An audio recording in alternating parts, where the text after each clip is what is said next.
There's a lot of snow in the mountain parks west of Calgary right now. A team of rescue specialists monitors that snowpack daily for avalanche conditions.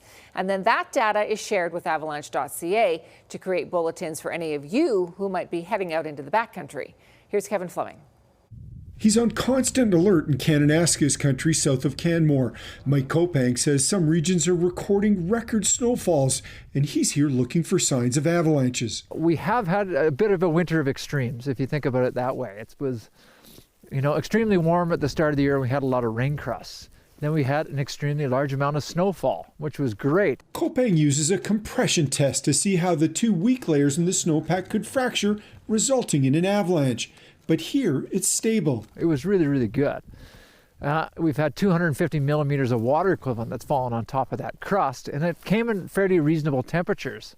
The one thing, though, is it did come with a fair bit of wind.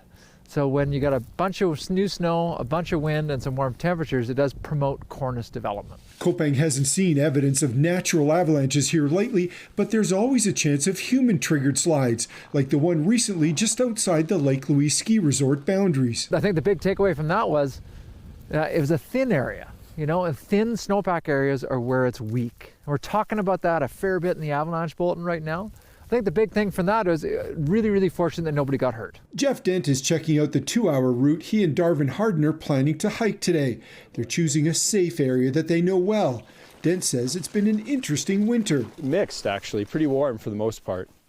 Yeah, for hiking weather anyways, like hulling, hike, pretty mushy, pretty warm this season. There aren't many backcountry skiers out today, and Kopang says that's because there hasn't been any new snow in a while. The best advice from mountain rescue specialists is to always check the bulletins at avalanche.ca before you come into the backcountry to make sure things are safe. Now, the snowpack right now might be relatively stable, but that doesn't mean that there's no chance of an avalanche. Kevin Fleming, CTV News, Kananaskis Country.